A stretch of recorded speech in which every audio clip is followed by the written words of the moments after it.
అలా చెప్పండి. ఈ లక్ష్మీపార్వతి గారు మాట్లాడతా, రాష్ట్రంలో దుర్మార్గమైన పాలన నడుస్తుంది. ఎక్కడ లా అండ్ ఆర్డర్ లేదు. ఇచ్చిన హామీలు కూడా నెరవేర్చకుండా పార్టీ ఈ పరిపాలన నడుస్తుందని చెప్పి మాట్లాడుతుంది. దాన్ని ఎలా చూస్తారని? ఈరోజు మన ఆంధ్రప్రదేశ్లో అందరూ కూడా ప్రశాంతంగా చక్కగా అందరూ కూడా పిల్లలు కావచ్చు, పెద్దవాళ్ళు కావచ్చు, సొంత అష్టైశ్వర్యాలతో శుభ్రంగా తొలదూగుతూ సంక్రాంతి పండుగ కూడా బ్రహ్మాండంగా జరుపుకొని అందరూ కూడా పల్లెల నుంచి మళ్ళీ సిటీలకి ఉద్యోగరీత్యా తరలి వెళ్తున్నారు. ప్రతి ఒక్కరిని మళ్ళీ మైండ్ డైవర్షన్ పాలిటిక్స్ మొదలెట్టేశారు. ఇలా ఉనికెక్కడా లేదు. వైస్ చీపీ పాలిటిక్స్ మొదలుపెట్టారు. వాళ్ళంతా చీప్ పాలిటిక్స్. ఇవన్నీ కూడా అసలు ఎన్టీఆర్ గారి పేరైతే అర్హత అసలు వాళ్ళకి ఉంది. అసలు ఎన్టీఆర్ గారు మహానుభావుడు. బడుగులు బలహీన వర్గాలకి ఇవాళ ప్లాట్ఫామ్ వేసి దాని మీద ఇచ్చేసింది.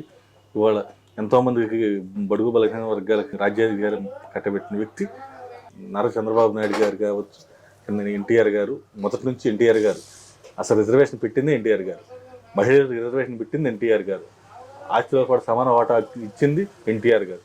అలా బడుగు బలహీన వర్గాల జనతా వస్త్రాలు కానీ, కిలో 2 రూపాయల బియ్యం కానీ తీసుకొచ్చి ప్రవేశపెట్టి బడుగు అందరినీ కూడా, పేదలందరూ కూడా అన్నం పెట్టింది ఎన్టీఆర్ గారు. దుస్తులు కూడా మంచిగా వాళ్ళు కట్టుకోవాలని జనతా వస్త్రాలు ప్రవేశపెట్టి చేసింది ఎన్టీఆర్ గారు. వీళ్ళు పేరెత్తే అర్హత ఈ వైసీపీ బ్యాచ్కి అసలు ఎవరికి లేదు. అంటే ఇక్కడ లక్ష్మీపార్వతి గారు పదే పదే చెబుతోంది, ఈ గవర్నమెంట్ వచ్చిన తర్వాత అసలు పరిపాలన తీసి పక్కన పెట్టిన మహిళలను అగౌరవపరిచే పార్టీ. ఇంకో పక్క ఏదైతే ఎన్టీ రామారావు గారికి వెన్నుపోటు పొడిచి ఇప్పుడు వచ్చి ఏదో విగ్రహాలు పెడతామని చెప్పి బయలుదేరాడు. మీరు ఎవరో నమ్మద్దు, కార్యకర్తలు కూడా నమ్మద్దు. ఆ కార్యకర్తలు ఆయన పక్కన వెళ్ళేవాడు అందరూ ఎన్టీ రామారావు వెన్నుపోటు పొడిచిన వాళ్ళే అని చెప్పి మాట్లాడుతుంది. నిజంగానే కార్యకర్తలు అందరూ ఇళ్ళందరూ వెన్నుపోటు పొడిచేవాళ్ళేనా, లేకపోతే ఆమె చెప్పినట్టు అసలు రాష్ట్ర పరిపాలనలో ఈ పరిపాలన లేకుండా వీళ్ళు ఏదైతే దోపిడీ రాజ్యమే నడుస్తుంది అంటారు? వాళ్ళు మాట్లాడేదానికి వాళ్ళ నోరా తాటి పట్టిన అర్థం కట్టలాది. వాళ్ళు మాట్లాడే తీరు అలా అనిపిస్తుంది. కార్యకర్తలని, అభిమానుల్ని వాళ్ళు కించపరిచే విధంగా మాట్లాడతారు. అది ఎంతవరకు సమంజసం? ఎన్టీఆర్ గారి మీద అభిమానులకి తరతరాలుగా ఆయన దేవుడు. ఆయన భౌతికంగా లేకపోవచ్చు, ఆయన అందరు ప్రతి ఒక్కరి గుండెల్లో చిరస్థాయిగా నిలిచిపోయినట్టు ఎన్టీఆర్ గారు దేవుడిలా కొలుస్తారు. అలాంటి దేవుడు విగ్రహం పెడుతుంటే ఇలాంటి నీచ రాజకీయాలు చేయటం అనేది దుర్మార్గం. ఆవిడ లక్ష్మీపార్వతి గారు అసలు ఆ రాజకీయాల నుంచి, ఆ కుటిలతో రాజకీయాలతోనే వచ్చింది ఆవిడ. అసలు ఎన్టీఆర్ గారి దగ్గరికి ఆనాడు ఎంతో రాజకీయ తెర ముందుకేమో మహానటిలాగా జీవించేసింది, మన తెర వెనకాలేమో కాంగ్రెస్ వాళ్ళతో చేతులు కలిపి మొత్తం ఎన్టీఆర్ గారిని పతనం చేయాలని ప్లాన్ చేసింది లక్ష్మీపార్వతి. ఆవిడ దుర్మార్గాన్ని గ్రహించి చంద్రబాబు నాయుడు గారు పార్టీని కాపాడారు. ఆవిడ అనుకున్న కోరికలు నెరవేరలేదని ఆవిడకి ఆక్రోశం, ఆ కక్ష, ఇది తప్ప ఇంకోటి కాదు. ఆ రోజున వైఎస్ రాజశేఖర రెడ్డితో చేతులు కలిపింది. ఈ రోజున ఆయన కొడుకు జగన్మోహన్ రెడ్డితో చేతులు కలిపి వాళ్ళు రాసిచ్చే స్క్రిప్ట్, సజ్జలా బజ్జలా రాసిచ్చే స్క్రిప్ట్తో ఈ బొత్స అవ్వడం, ఈ లక్ష్మీపార్వతి ఇట్లాంటి వాళ్ళందరూ తయారయ్యి ఇక్కడ మళ్ళీ 4 గోళ్ల మధ్యన కూర్చొని రికార్డ్ చేసి ఛానల్స్కి ఇవ్వటం. అది ఏ ఛానల్కి? రోత పత్రిక ఒకటి ఉంది కదా, సాక్షి దినపత్రిక, దాని ద్వారా ఈ ప్రసారం చేయటం. ఎవడో చూస్తాడు? అది మతి భ్రమించిన వాళ్ళు తప్ప ఆ సాక్షి ఛానల్లో ఎవడో చూడ్డు. అవన్నీ పిచ్చివాగుడు మతి భ్రమించి 4 గోళ్ల మనిషి ఉండి వాళ్ళ ఫ్రస్ట్రేషన్తో మాట్లాడిన తప్ప అది ప్రజలకు పనికొచ్చే సబ్జెక్టే కాదు. అసలు వాళ్ళు ఎన్ని అనుకున్నా కూడా ప్రజలు వాళ్ళు పట్టించుకోరు. దేవుడు, మహాదేవుడు, శ్రీకృష్ణుడు అవతారం మన ఎన్టీఆర్ గారు. దేవుడు రూపాన్ని కళ్ళారా చూసుకోవడానికి విగ్రహం రూపంలో పెట్టుకుంటున్నారు. దానికి వాళ్ళు చేతనైతే సాయం చేయాలి, కానీ ఇలా మాట్లాడటం సమంజసం కాదు. వాళ్ళకి తగిన బుద్ధి చెబుతారు, ప్రజలే బుద్ధి చెబుతారు. అంటే ఇక్కడ ఇంకో మాట కూడా అంటున్నారు, దాదాపు 1700 కోట్లు గవర్నమెంట్ సొమ్ము ఖర్చు పెడుతుందని చెప్తున్నారు. నిజంగానే గవర్నమెంట్ 1700 కోట్లు ఖర్చు పెడుతుంది విగ్రహ దానికి సంబంధించి? 1700 కోట్ల రూపాయలు అంచనాలు అవుతాయని వేశారు. అసలు గవర్నమెంట్ ఇవ్వాల్సినవి ఉంది. అసలు 1700 కోట్లు కాదు, 2000 కోట్లు అయినా సరే అభిమానులు తలా రూపాయి ఇస్తేనే కొన్ని వేల కోట్లు వస్తాయి ఎన్టీఆర్ గారికి అసలు గురించి డబ్బులు ఖర్చు పెట్టడానికి అసలు మాట్లాడాల్సిన సబ్జెక్టే కాదు అది. 1700 కోట్లతో కట్టడం కూడా చాలా తక్కువే నన్ను అడిగితే. ప్రధానమంత్రి గారు అక్కడ పటేల్ గారు. పటేల్ గారి విగ్రహానికి ఎన్ని కోట్లు ఖర్చు పెట్టారు, ఎన్ని వేల కోట్లు ఖర్చు పెట్టారు. అటువంటి మహానేత మా తెలుగు వాళ్ళకే గుర్తింపు తెచ్చినటువంటి నేత ఆయనకి 1700 కోట్లు కాదు 17,000 కోట్లతో కట్టించాలి. కట్టించి అంత గౌరవించుకుంటేనే మనకి మన తెలుగు వాళ్ళకి, మన ఆంధ్రులకి ఒక గౌరవం, ఉన్నతమైన గౌరవం దక్కిద్దని నా ఆశ. అంటే ఇక్కడ మరి పదే వాళ్ళు మాట్లాడుతున్నారు, దాని మీద కూడా రాజకీయాలు చేస్తున్నారు. ఇంకో పక్కన అడ్డుకుంటాం అనే పద్ధతిగా మాట్లాడుతున్నారు కదా, దాన్ని ఎలా దొరుకుతారు? నిజంగానే అడ్డుకుంటే మీరు ఆగిపోతారా లేకపోతే ముందుకెళ్తారా? వాళ్ళ ఏదో ఒక వికలాంగులు నేను లెగిస్తే మనిషిని కాదు అన్నట్టుగా ఉంది. వాళ్ళు లేచేది ఉండదు, వాళ్ళు వచ్చి చేసేది ఉండదు. వాళ్ళు వెంటిలేటర్ మీద ఉన్నారు వైసీపీ బ్యాచ్ అంతా కూడా. వాళ్ళు వచ్చి ఏం చేస్తారు, వచ్చి మీరు చేస్తున్నారని చెప్పి కళ్ళు మూసుకుని అక్కడ జరుగుతున్న అభివృద్ధిని, ఆ పక్కన జరుగుతున్న అన్ని కూడా చూసి అక్కడ ఎన్టీఆర్ గారి విగ్రహం పెడితే దండం పెట్టుకెళ్తాం తప్ప వాళ్ళు అయితే ఏమీ చేయలేదు. అక్కడ అంటే కోర్టుకు కూడా ఎక్కారు కదా, గతంలో గవర్నమెంట్కి సంబంధించిన పథకాల మీద కూడా కోర్టుకు ఎక్కిన పరిస్థితి, దీని మీద కూడా కోర్టుకు వెళ్ళే అవకాశం ఉంది కదా, మరి దాన్ని ఎలా ఎదుర్కొంటారు మీరు? వాళ్ళు కోర్టుకు వెళ్ళినా, వాళ్ళు పొరులు దండాలు పెట్టినా, కాళ్ళు పైకి తల కింద తప్పచ్చు చేసిన ఆ ఎన్టీఆర్ గారి విగ్రహాన్ని ఆపలేరు, ముమ్మాటికి ఆపలేరు. వాళ్ళు ప్రభుత్వం కాదు, ప్రజలే ఎన్టీఆర్ గారి విగ్రహాన్ని ప్రజలే నిర్మిస్తారు, ప్రజలే పెడతారు. అభిమానులు ప్రజలే పెడతారు తెలుగువారు. అదేవిధంగా ఇంకో మాట కూడా మాట్లాడుతుంది, మా నాయకుడు గొప్ప నాయకుడు లోకేష్ని మా గవర్నమెంట్ రాగానే ఫస్ట్ అరెస్ట్ చేసేది లోకేష్ని, రెడ్ బుక్ రాజ్యాంగం నడుపుతున్నాడు రాష్ట్రంలో అని చెప్పి మాట్లాడుతోంది. వాళ్ళంతా నీచి రాజకీయాలు చేసి వాళ్ళంతా రాజశేఖర రెడ్డి కానీ, జగన్మోహన్ రెడ్డి కానీ వాళ్ళ ఇదేంటో తెలియదా, వాళ్ళ ఫ్యాక్షన్ ఇవన్నీ దుర్మార్గమైన ఆలోచన. అసలు మన ఆంధ్రప్రదేశ్ని విచ్ఛిన్నం చేసి 2019 నుంచి 24 వరకు ఎంత సైకో పాలన చేశాడో చూసాం. మరి సైకోలకి సైకో పాలన ఆలోచనలు కాక ఏమొస్తాయి ఆ దుర్మార్గులకి?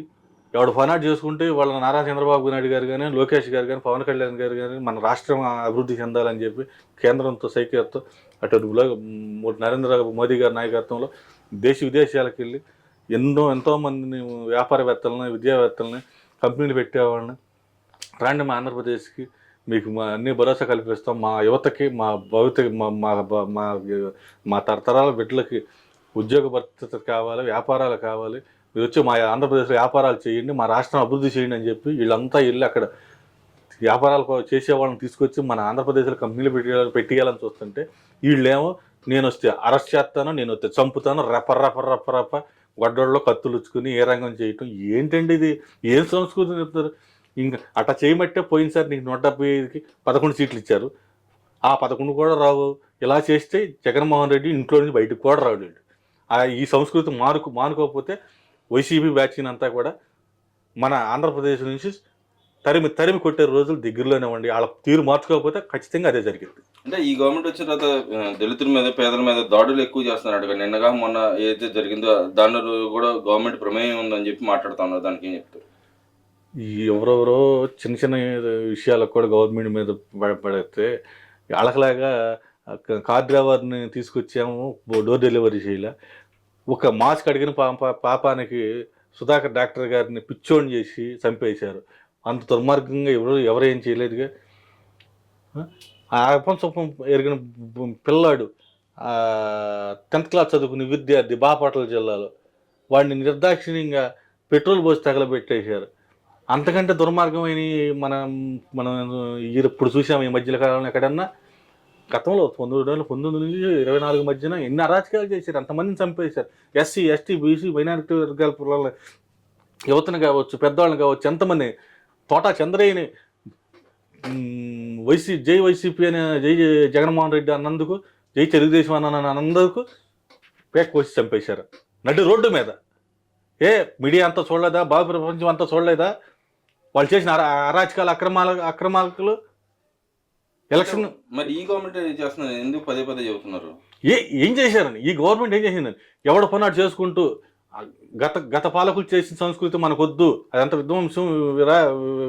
విధ్వంసం చేశారు, అరాచకం చేశారు, రౌడీజం చేశారు, అలా వద్దు, ప్రజాపాలన కావాలి, ప్రజా సమస్యల మీద మనం దృష్టి పెట్టండి, పాత వారు చేసినవి అన్నీ కూడా మనకొద్దు, వాళ్ళ దుర్మార్గులు వాళ్ళు చేసిన తప్పులు ఏమైనా ఉంటే చట్టాలు ఉన్నాయి, మనకు కోర్టులు ఉన్నాయి, పోలీసు వ్యవస్థ ఉంది, వాళ్ళు చూసుకుంటారు, మనకు అవన్నీ వద్దు, మనకు కావాల్సిందల్లా సంక్షేమం, అభివృద్ధి, ఆచరణ అంతే, ఇంత వేరే ఇవి పెట్టుకోవద్దని చెప్పి కూటమి ప్రభుత్వం పరిపాలన మీద దృష్టి పెట్టి పరిపాలన ఎలా చేయాలి, ఎలా ఏ రకంగా అభివృద్ధి చేయాలన్నది చూస్తుంటే వాళ్ళేమో విధ్వంసింగ్ ఎలా చేస్తాము, ఇలా చేస్తాం, అలా చేస్తాం, లేనిపోని అని బురద జల్లుతుంది తప్ప వాళ్ళ దగ్గర ఏ ఒక్క ఆధారం లేకుండా నిరాధారణ ఆరోపణలు చేయటం తప్పది. వారు ఎవరిని కూడా వాళ్ళని క్షమించరు. ఇది కబడ్దారు జగన్మోహన్ రెడ్డి అని బ్యాచ్కు. అంటే ఇంకో విషయం కూడా యాక్చువల్గా ఈ సంక్రాంతి దానికి సంబంధించిన దాంట్లో ఆర్టీసీని ఏదైతే మహిళలకు ఫ్రీ బస్సు ఇచ్చారో దాన్ని కూడా వాళ్ళు దాని మీద కూడా మాట్లాడతారు. వాళ్ళు ఆర్టీసీ నష్టపోయింది, తెలంగాణ గవర్నమెంట్కి ఆర్టీసీ టీఎస్ఆర్టీసీ బాగా లాభపడింది అని మాట్లాడతారు. ఇంకో పక్కన బొత్స గారు ఏమన్నా రాష్ట్రంలో ఈ సంక్రాంతి సంబరాలు ఏం జరిగింది, అంత జూత క్రీడలు తప్పితే ఏం జరగలేదు, అసలు ఇది సంక్రాంతి అని చెప్పి మాట్లాడతారు. నిజంగానే అలా జరిగిందంటారా? ఏమండి, వాళ్ళకి బడుగు బలహీన వర్గాలంటే చిన్న చూపండి. ఆ వైసీపీ నాయకులకు కానీ, ఆ జగన్మోహన్ రెడ్డికి కానీ, ఆ బొత్స సత్యనారాయణ అందరికి కూడా. ఏమండి, ఆర్టీసీ బస్సు ఎక్కేది ఎవరండి? బడుగు బలహీన వర్గాలు, పేదవారు అందరూ కూడా. ఇవాళ చక్కగా ఆడవారంతా కూడా పుణ్యక్షేత్రానికి వెళ్తానికో, లేకపోతే సరుకులు తెచ్చుకోవటానికో, కూరగాయలు తెచ్చుకోవడానికో, లేదా వ్యాపారం చేయటానికో చక్కగా వాళ్ళు వెళ్తున్నారు, ప్రయాణం చేస్తున్నారు, వస్తున్నారు, 10 రూపాయల డబ్బులు వెనకేసుకుంటున్నారు. అది కూడా చూసి వారవలేనిటువంటి వాళ్ళు ఈ వైసీపీ నాయకులు. సంక్రాంతి పండుగ అంటే ఏంటండి? పల్లెలో పల్లెలు వ్యవసాయ పనులన్నీ చేసుకుని వచ్చిన డబ్బులతో చక్కగా కమ్మనం బట్టలు, ఇంటి నిండా పిండి వంటలు, పిల్ల పాప చుట్టాలు అందరిని పిలుచుకుని సరదాగా చేసుకునే పండుగ అండి. రైతువారి పండుగ. ఎడ్ల పందాలు, కోడి పందాలు కూడా కత్తులు కట్టుకోకుండా పందాలు. ఇది మన సంక్రాంతి జరుపుకునే ఆనవాయితీ. ముగ్గులు పోటీలు, వివిధ పిల్లలకి వివిధ పోటీలు పెట్టి, ఆటల పోటీలు అన్నీ పెట్టి సరదాగా జరుపుకుని ప్రజలంతా సంతోషంగా హ్యాపీగా చేసుకున్నారు. అంతా కూడా బ్రహ్మాండంగా జరిగింది. రాష్ట్రం అంతా కూడా సుభిక్షంగా చాలా ప్రశాంతమైన వాతావరణంలో ఏ గొడవలు లేకుండా ప్రశాంతంగా జరిగింది. దీనికి వారవలేని కుక్కలో మాట్లాడే ఇది కానీ ఇంకోటి అయితే కాదు. మనం దోవంటే వెళ్తానే కుక్కలు మురుగుతూ ఉంటాయి, అవన్నీ పట్టించుకోవాల్సిన అవసరం లేదు. కుక్కను రాయేసి కొడితే పారిపోద్ది అంతే. అంతేగాని ఈ కుక్కల గురించి ఎవరో భయపడ్డు ఎవరు పట్టించుకోరండి. మన దోమను పని చేసుకుంటూ మనం వెళ్తుంటే ఎన్నో కుక్కలు అట్టాక మురుగుతారు ఈ వైసీపీ కుక్కలు.